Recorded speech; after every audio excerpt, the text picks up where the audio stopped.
What do you mean video games are bad? My mom says so, my favorite motivational speaker says so, and my billionaire that I really look up to say that video games are going to ruin my life and that quitting video games will magically make me a productivity guru, will make me achieve all my dreams and become a success. Well, my question to you then is how can you believe that quitting video games will actually improve your life in any significant way? Because let me tell you something, you can actually improve your life if you like, so big asterisk here, if you like video games, you can actually improve your life by playing them. And that's gonna sound really counterintuitive without all of the advice out there, and I'm fully aware of that. But let me explain myself for a bit. So the problem aren't the video games themselves, the problem is actually the way that you are playing these video games. You see, you're playing them in a very detrimental way that's actually destroying your life. You'll have that one friend, or maybe you are that one friend that's antisocial, that doesn't do anything, and all he does is just sit all day and play video games. That's the bad way to do it. That's the way that's actually destroying your life and destroying your friendship and destroying everything you have. So if you're doing that, you need to quit right now. But there is an interesting way in which video games can actually radically improve your life. Thing is, we need to dive a bit deep into how dopamine works, right?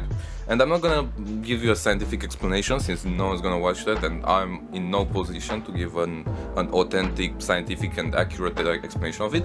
If you want to learn more about that, go watch a YouTuber like Andrew Huberman, who's a terrific scientist from Stanford. But what I'm gonna say is basically dopamine is your reward system, the brain's reward system that basically rewards you when you do good actions. Well, for some reason, playing video games generates a lot of this dopamine, a lot of reward, right? And that's why you actually like video games so much, because you feel good when you play them. But most of the time, you feel good when you play these video games. Well, what if we take this and combine it with something we don't like? This is actually an important thing, an important concept that's talked about in Atomic Habits, which is a terrific book which you should totally read about building habits and all that kind of stuff. That if you want to form a habit of doing something that you don't like, right? Most of us don't like to work.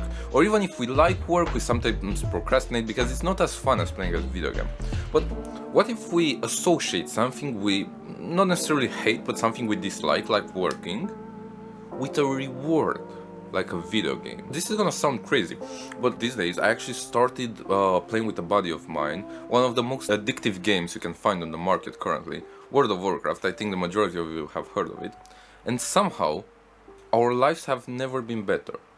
Because the way we're playing it is exactly like I'm explaining here. We basically set up this schedule where we work first. We work for 6 hours a day. So basically we divided our work. We have 2 work slots and we have 1 gym slot. We start off by day by going to the gym for 2 hours. Then we have our first work slot, which is 2 hours, in which I'll usually record videos, the thing I'm doing right now, and he will usually program.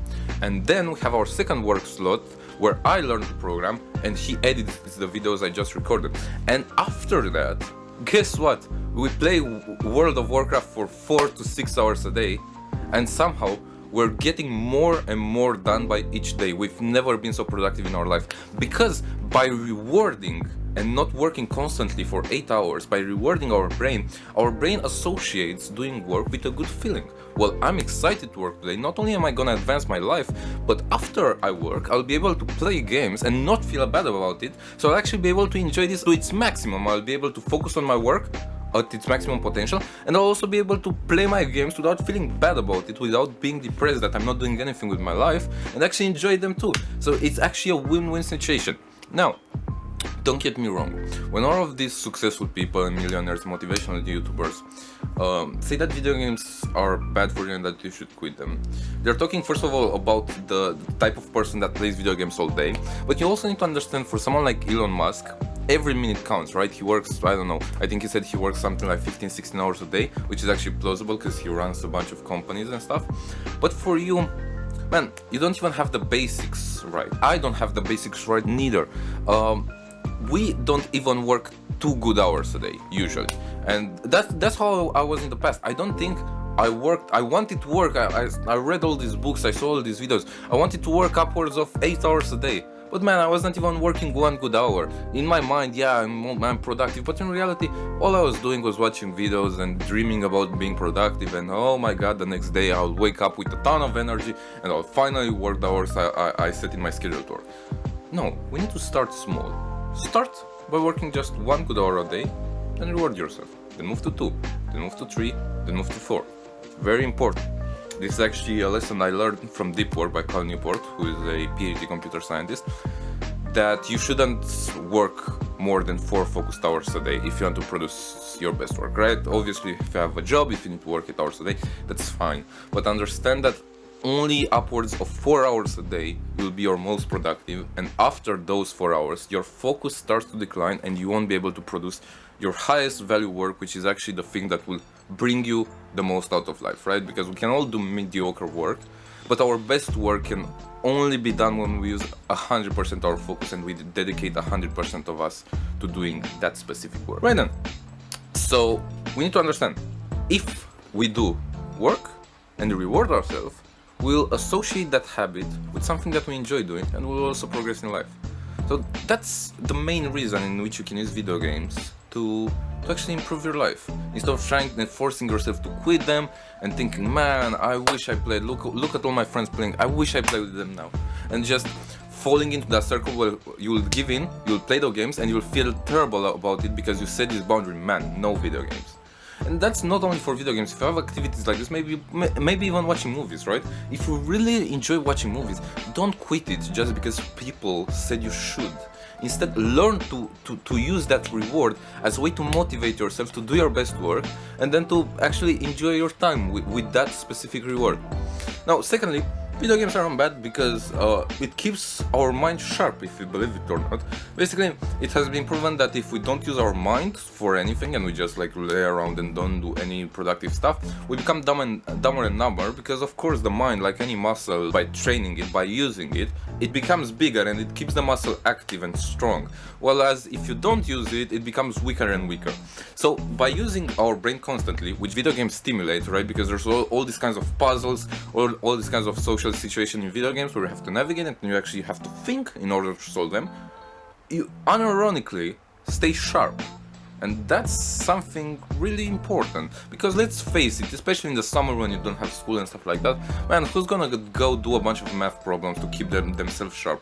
No one. Of course, I'm not comparing math with video games, like there's no way that playing video games will make you as smart as doing math, but you need to understand, you're at an age, probably if you're watching this, you're very young, you're very ambitious, where you need to take things slow, right? You don't need to try to grow up way before your age. Enjoy yourself, because you're only gonna get one life and you should live it to its fullest. Alright, I've been talking for a bunch of time now and I want to wrap it out as a conclusion of everything I said, because I feel like I went all over the place with the discussions. It's actually a really important discussion for me that I thought about a lot.